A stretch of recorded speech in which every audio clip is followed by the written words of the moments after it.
चलो भाई, देखो अपने क्या करता है। जय राम काका। जय राम भैया। क्या करता है?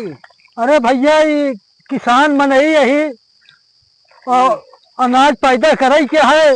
हाँ खून पसीने सब हो एक हो दिया है हाँ और भगवान जोन दे देहन वह हुए। हाँ। अब बेरन बेरन डलवा का है माँ? एमन भैया बेरन डाऊ। हाँ। हाँ बहुत मेहनत पड़ता है का काका? हाँ भैया बहुत मेहनत पड़ती है। अब खेत भरत है हम्म। और बिया भेवे के है, एक हाँ गोड़े के है, हिंगावे के है और ये सिंचाई के है, पातई के है। बहुत परेशानी है किसान मनई कहा तक अटक के मरत है। यही कितना मनई किसान आत्महत्या कर लेता है। सही कहा था काका, खेते चक्कर में आत्महत्या हाँ कितना किसान कहीं लेते हैं यार। आत्महत्या कर लेता है।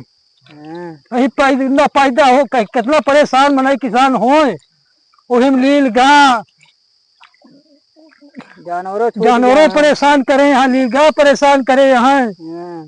हाँ बहुत मेहनत पड़ता का काका? बहुत मेहनत पड़ती है भैया ये मन।